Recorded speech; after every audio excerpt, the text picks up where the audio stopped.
ৰাতিপুৱাই ৰ'দটো এনেকৈ দেখি দিনটোৰ কাৰণে কিমান গৰম হ'ব বা কিমান অশান্তিত দিনটো পাৰ কৰিব লাগিব সেইটো ভাবি খং উঠিছিল যদিও এই পৰিস্থিতিবিলাকৰ কথা ভাবিলে আচলতে খুব বেয়া লাগে আৰু তেতিয়া ভাবোঁ যে নাই বৰষুণ নালাগে, এওঁলোক অন্ততঃ মুক্ত হওক এই পৰিস্থিতিবিলাকৰ পৰা সোনকালে।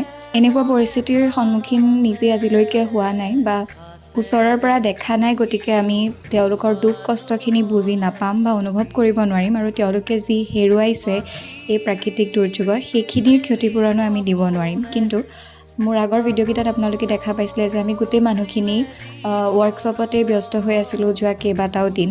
গতিকে দুই এটা NGOৰ হাতত আমি আমাৰ আৰ্থিকভাৱে কিবা এটা সহায় কৰিছোঁ যদিও নিজাববীয়াকৈ কোনো ধৰণৰ সহায় কৰিব পৰা নাছিলোঁ। কিন্তু ৱৰ্কশ্বপ শেষ হোৱাৰ পিছদিনাই আমি গোটেই নাৰায়ণপুৰৰ সংস্কৃতিবান যুৱক যুৱতীসকল এনেকৈ লগ হৈ তেওঁলোকৰ কাৰণে কিবা এটা কৰিবৰ কাৰণে চেষ্টা কৰিছিলোঁ।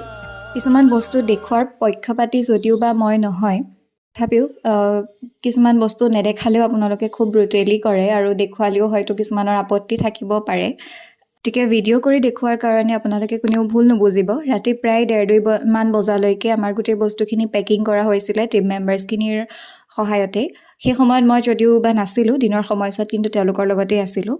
দিনা ৰাতিপুৱাই আমাৰ টীম গৈ তেওঁলোকৰ ওচৰ পালেগৈ আৰু যি ঠাইত তেওঁলোকে সাহাৰ্য দিম বুলি ভাবিছিল গোটেই ঠাইখিনিত প্ৰয়োজন অনুসাৰে আমাৰ সাধ্য অনুসাৰে আমি তেওঁলোকৰ মাজত বিতৰণ কৰিলোঁ।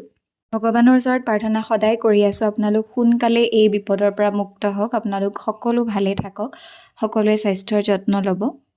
বাকী আজিৰ ভিডিঅ'টো ইমানেই আছিল। লগ পাম আকৌ এটি নতুন ভিডিঅ'ত। বাই।